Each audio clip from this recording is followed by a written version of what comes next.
50,000 বছরের রাস্তা হবে, যার যার কবর থেকে হাসরের মাঠ।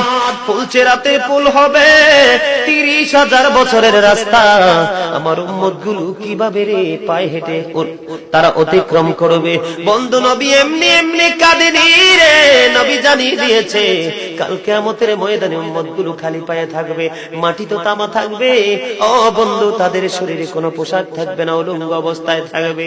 এবং মা আয়েশা প্রশ্ন করলো, গো প্রাণের নবী, জানতে মনে চায় নবী গো, এই যে আপনার উম্মতগুলো উলঙ্গ অবস্থায় খালি পায়ে সবাই থাকবে গো নবী, তারা কি নারী পুরুষ একসাথে? কয় হ্যাঁ, নারী পুরুষ একসাথে।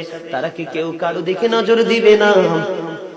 এবার আমার নবী বলেছে, আয়েশা রে, কেমন করে নজর দেবে রে আয়েশা? বন্যার পানি যেমনি প্রবল বেগে বৃদ্ধি পেয়ে পৃথিবীর মানুষগুলোকে গ্রাস করে ফেলে, কাল কিয়ামতের দিন এই জাহান্নামের আগুন মানুষের দিকে বন্যার মতো প্রবল বেগে ছুটে এসে মানুষকে ঘিরে ফেলবে। এত ভয়ঙ্কর হবে রে আয়েশা কেরা, এত ভয়ঙ্কর হবে আশুরের দিন, এত ভয়ঙ্কর হবে সেই দিন।